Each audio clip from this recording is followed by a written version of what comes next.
Muito boa tarde a todos, você que nos acompanha a partir de agora aqui no Sistema Arapuã Band de Comunicação. Hoje o Rede Verdade traz muitas informações, traz entrevista. Daqui a pouquinho entrevista ao vivo com o deputado estadual Júnior Araújo. É o nosso convidado de hoje na pauta de entrevista dessa terça-feira, dia 15 de outubro de 2024. E ontem foi dia de debate. Ontem um debate imperdível. Paraíba toda parou para assistir o debate do Sistema Arapuã entre os candidatos Cícero Lucena, do PP, e o Marcelo Queiroga, do PL. O debate que foi realmente formidável, o estilo que foi empregado no debate, os comentários no dia de hoje só se falavam desse debate que aconteceu ontem, promovido pelo Sistema Arapuã de Comunicação. O confronto de ideias na noite desta segunda-feira foi com os candidatos a prefeito de João Pessoa que disputam o segundo turno. Eles chegaram para o debate com o apoio das militâncias.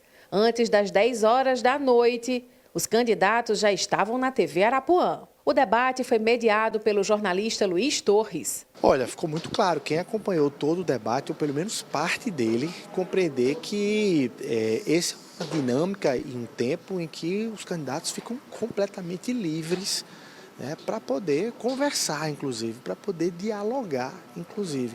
E aí me parece que você tem ali um espaço muito grande, um conteúdo e um espaço de tempo muito grande para que os candidatos pudessem preencher. Talvez seja um modelo que você consiga avaliar conteúdo, desempenho, postura e proposta de candidatos ou ideias, enfim, ou o que é que seja.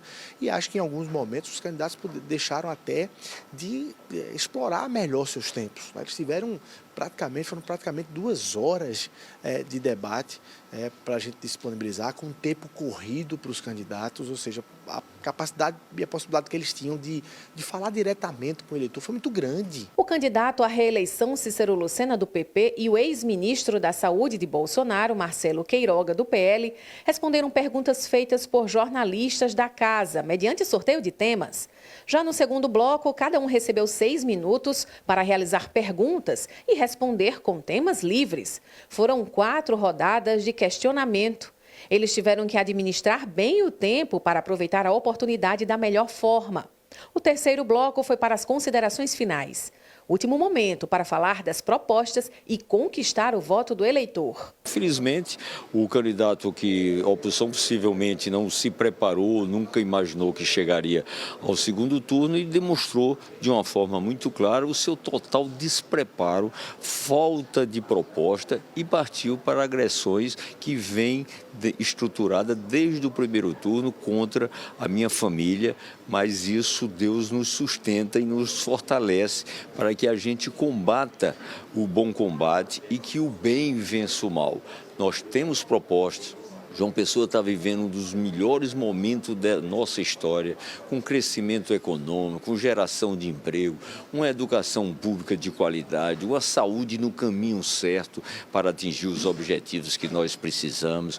Tem tido investimento em infraestrutura, é uma outra cidade, a população está feliz, o desemprego é o mais baixo da história da nossa cidade. Temos parceria com o governo do estado, temos parceria com o governo federal, é uma gestão que dialoga com as forças políticas para atrair cada vez mais investimento, tem capacidade de endividamento a nível nacional e internacional, aprova então os projetos aí já contratados, pensando no futuro de preparar a cidade para 1 milhão de habitantes. E o caminho é muito fácil, escolher entre um candidato que já tem 12 anos à frente da gestão municipal de João Pessoa e insiste em só prometer e, do ponto de vista prático, entregou foi a associação com um esquema criminoso, com facções organizadas que vem sendo desbaratado pela Polícia Federal. Eu estou certo que o eleitor de João Pessoa saberá escolher quem deve cuidar da nossa cidade, aquele que pode trazer esperança, que pode trazer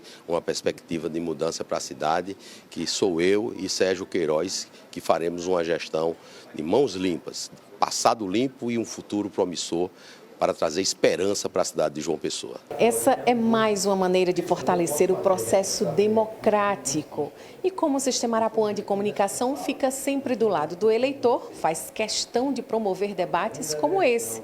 para que o voto seja consciente.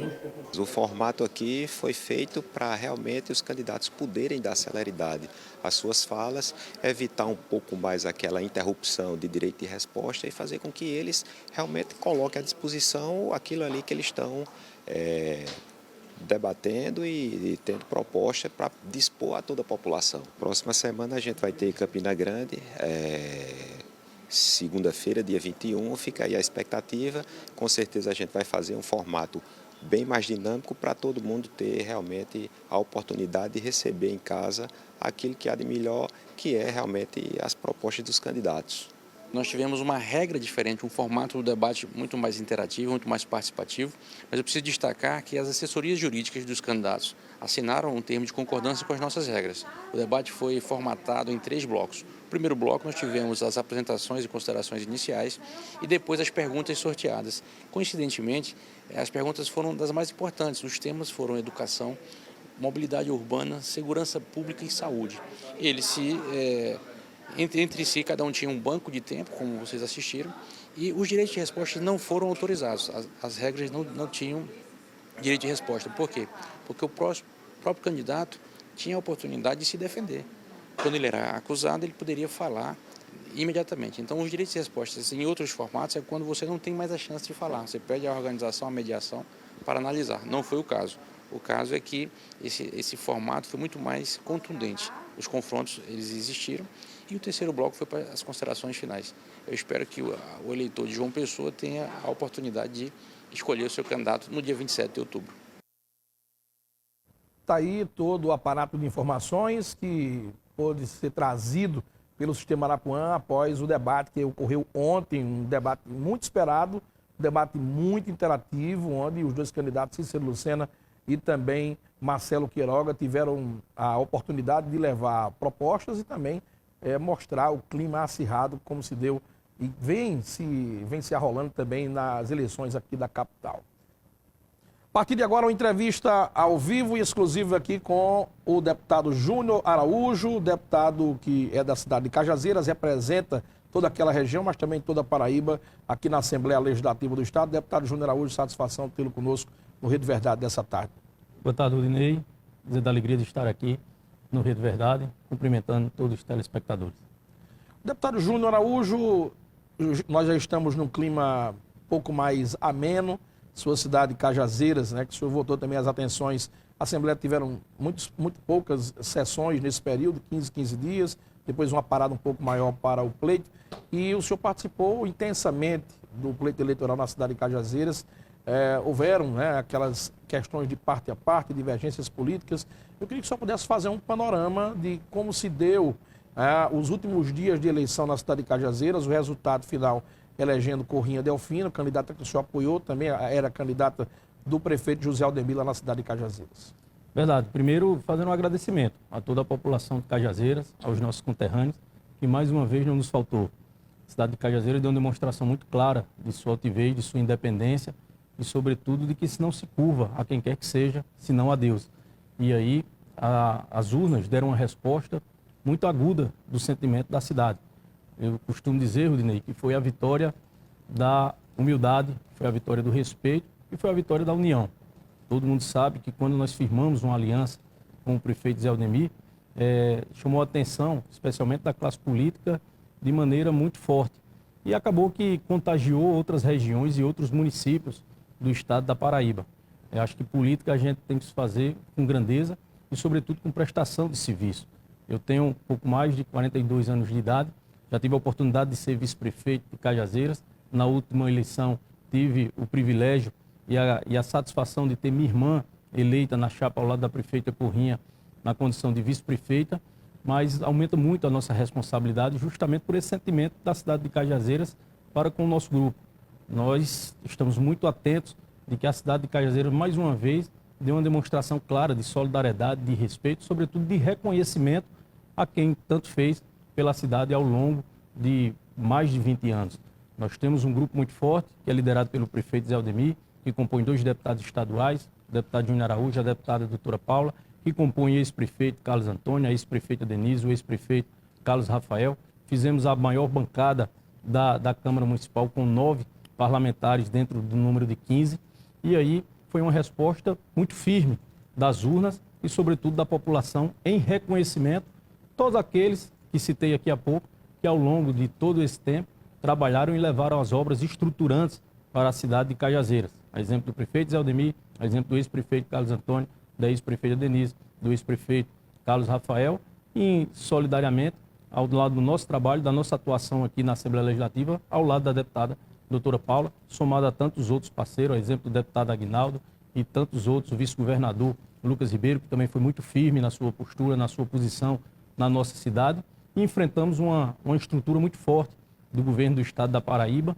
que se mudou para a cidade de Cajazeiras, se transferiu para a cidade de Cajazeiras, na iminência de eleger, por exemplo, um candidato que não tinha qualquer sustentação jurídica, que foi o primeiro candidato que foi posto, que era justamente o deputado Chico Mendes, depois substituído, inclusive, pelo bolsonarista Pablo Leitão, que sequer teve a dignidade de reconhecer a vitória da prefeita Corrinha e também do respeito ao que as urnas falaram na nossa cidade no domingo 6 de outubro passado. Na sua visão, foi desnecessário da parte de Chico Mendes ter levado a candidatura mais à frente? O senhor sempre dizia isso nos bastidores, que a chance de ele ser candidato a prefeito de Cajazeiras era zero, que a justiça mostrava isso. O senhor acha que, de certa forma, ter continuado a todo custo com essa condição de candidato prejudicou as relações entre o grupo de José Aldemir e o grupo do governo do Estado? Não, eu acho que ali foi muito mais uma decisão de governo, uma decisão política do governador do Estado e de todo o seu staff, quando tomou uma posição definida na cidade de Cajazeiras. Eu quero deixar aqui muito claro, Rudinei, de que em nenhum instante nós contestamos a questão do PSB de Cajazeiras, que inclusive é o meu partido, de ter a sua candidatura. É legítimo, todo partido que se preza, ele quer ter o seu fortalecimento, quer ter o seu crescimento, quer fazer o maior número possível de prefeitos, de vice-prefeitos, de vereadores. Inclusive, nós levamos essa alternativa quando fui comunicar da união política que fizemos lá, a aliança política que fizemos na cidade de Cajazeiras. Eu deixei muito claro que o PSB participaria da chapa majoritária, porque caberia ao prefeito Zé Aldemir fazer a indicação do candidato ou da candidata naquele instante a prefeito, que depois se confirmou no nome de Socorro Delfino, e a nossa posição seria da indicação do companheiro de chapa na chapa majoritária, indicando o vice.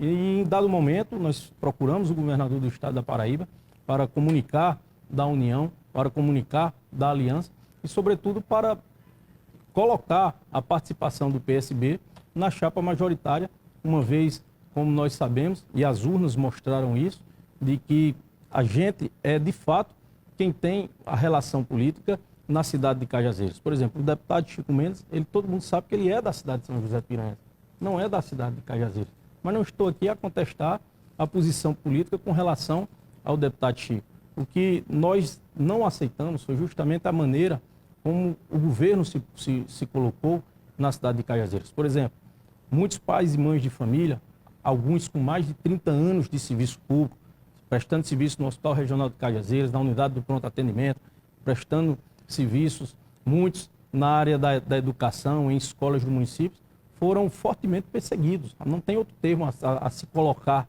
nesse instante, senão da perseguição que foi posta na cidade de Cajazeiras. O que ocorreu na cidade de Cajazeiras talvez não tenha ocorrido em nenhuma cidade do estado da Paraíba, porque havia uma força muito grande, porque havia um núcleo de pessoas fomentando esse tipo de pressão aqui em sentido a João Pessoa, para os secretários de Estado e para o próprio governador do Estado, para que essas pessoas não tivessem o direito de algo simples, que é da sua livre escolha de fazer uma opção dos seus candidatos. Não levaram em consideração, por exemplo, que são pessoas que têm relação política com a gente há mais de 20 anos, pessoas que votaram no ex-prefeito Carlos Antônio no ano de 2000, na sua primeira eleição. São pessoas que eu mantenho a relação, que vem de amizades, de relações familiares do meu pai e da minha mãe, de saudosa memória. E aí isso não foi respeitado. As pessoas eram obrigadas, muitos deles, a participar de eventos vestindo a cores do partido do candidato oficial, dizendo lá de maneira constrangida, muitos enviavam mensagem, muitos tinham obrigatoriamente que estar lá, e isso não foi respeitado. O que nós queremos pontuar é justamente isso. Eu repito, é legítimo que o partido queira crescer, era legítimo que o PSB tivesse seu candidato a prefeito, é legítimo que o candidato tivesse seu candidato a vice-prefeito, que tivesse os seus candidatos a vereadores. O que a gente blandava publicamente, e aí você é testemunha que eu levei esse tema, inclusive, para a tribuna da Assembleia, em entrevistas em várias vezes, que se deixasse as coisas se resolverem dentro do campo da política. Foram mais de 40 pessoas que foram demitidas, que foram pessoas, repito, uma pessoa que tem 30 anos de serviço prestado a um ente público, a um serviço público, ela tem no mínimo, Rodinei, 50 anos de idade. E essas pessoas, para recomeçar a sua vida, essas pessoas para iniciar novamente um novo desafio, uma nova oportunidade, um novo emprego. Hoje ainda há pessoas que estão desempregadas, que estão em casa, que tinham a sua única subsistência, que tinham era justamente esse serviço prestado. E não se trata de emprego, se tratava de trabalho, porque as pessoas estavam lá diariamente, cumprindo a sua carga horária, trabalhando, servindo a sociedade e a população. Então, a gente lamenta, basicamente, o que eu tenho a lamentar é basicamente isso. A partir desses reclamos que o senhor faz, como fica o seu posicionamento dentro do partido PSB? Não, eu tenho uma postura muito desconfortável dentro do PSB. O partido é muito desconfortável, e aí, é claro, não estou aqui para fugir de quaisquer pergunta, mas é muito desconfortável a nossa posição hoje dentro do PSB justamente por isso, porque não foi levado em consideração justamente a nossa correção. Você acompanha os trabalhos na Assembleia Legislativa e sabe da minha correção com o governo, em votações, na defesa do governo e da própria pessoa do governador, quando nós estávamos alinhados de maneira harmônica naquele instante. E aí o que nós temos é justamente, não foi respeitado o direito de livre escolha das pessoas. Nós tomamos uma posição política que não foi uma decisão que nós tomamos em um quarto de 4 paredes. Mas foi uma decisão pensada, dialogada, ouvindo a base, ouvindo a cidade de Cajazeiras, e a cidade de Cajazeiras é quem tem colhido os frutos dessa união. Por exemplo, nós temos aqui, estamos definindo as emendas para o ano que vem. E eu e a deputada Paula estamos definindo de maneira conjunta as emendas impositivas, justamente para a gente ver as prioridades da cidade.